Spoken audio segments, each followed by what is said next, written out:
किसी समय की बात है, एक छोटे से गांव में 13 वर्षीय लड़का मनु अपनी मां और छोटे भाई गोपाल के साथ रहता था। उनका परिवार अत्यंत गरीब था। उनके पास न रहने को ठीक ठाक घर था और न ही भरपेट खाना। मनु के पिता का निधन एक दुर्घटना में हो गया था और तब से घर का पूरा बोझ उसकी मां पर आ गया था।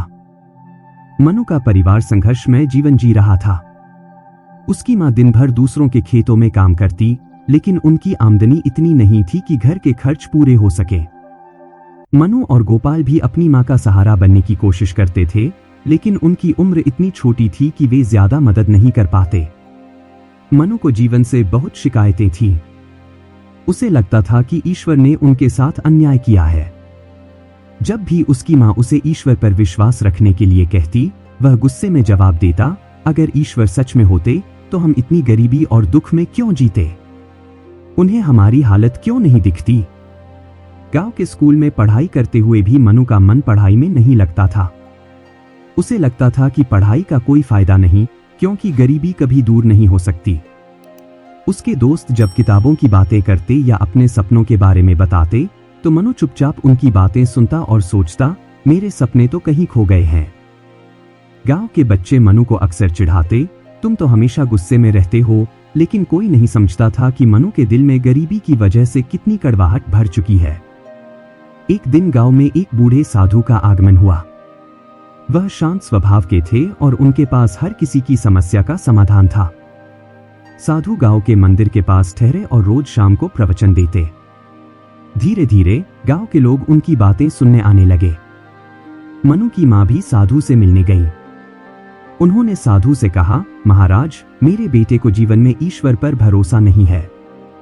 क्या आप उसे सही रास्ता दिखा सकते हैं? साधु मुस्कुराए और बोले, उसे मेरे पास लाओ। लेकिन याद रखना, सही बदलाव में समय लगता है। मनु को मां ने बहुत समझाया, लेकिन वह साधु से मिलने के लिए तैयार नहीं हुआ। आखिरकार मां ने कड़ा रुख अपनाया और उसे साधु के पास ले गई।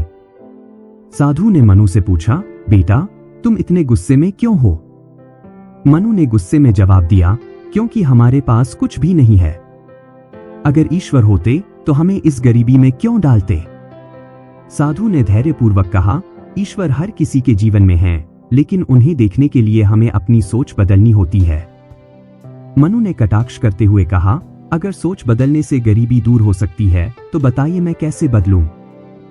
साधु ने कहा, मैं तुम्हें 3 महीने का समय देता हूं। अगर तुम मेरी बताई बातों पर अमल करोगे तो तुम्हारी जिंदगी बदल जाएगी। मनु ने अनिच्छा से हामी भरी। साधु ने मनु से कहा, हर दिन सूरज उगने से पहले उठो और 1 घंटे तक गांव के आसपास सफाई करो। इससे तुम्हें पता चलेगा कि मेहनत का असली मतलब क्या है। मनु ने शुरुआत में इसे मजाक समझा, लेकिन धीरे धीरे उसने सफाई करना शुरू कर दिया।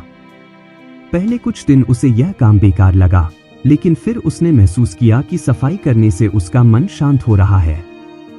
गांव के लोग उसकी मेहनत देखकर उसकी तारीफ करने लगे। साधु ने मनु को एक पौधा दिया और कहा, इसे रोज पानी दो और ध्यान से इसकी देखभाल करो। यह पौधा तुम्हारी मेहनत और विश्वास का प्रतीक है। मनु ने पहले तो इसे भी हल्के में लिया, लेकिन मां के कहने पर उसने पौधे की देखभाल शुरू कर दी। कुछ हफ्तों बाद पौधा बढ़ने लगा। मनु को इसमें खुशी मिलने लगी। साधु ने मनु से कहा, जो थोड़ा भी हो उसे दूसरों के साथ बांटो। मनु ने शुरुआत में इसे मुश्किल समझा, लेकिन जब उसने अपने एक दोस्त को पढ़ाई में मदद की तो उसे आत्मिक संतुष्टि महसूस हुई। धीरे धीरे वह गांव के अन्य बच्चों की मदद करने लगा। 3 महीने बाद मनु की सोच और व्यवहार पूरी तरह बदल चुका था। उसने महसूस किया कि मेहनत और विश्वास से जीवन को बदला जा सकता है। गांव के लोग अब उसे सराहने लगे।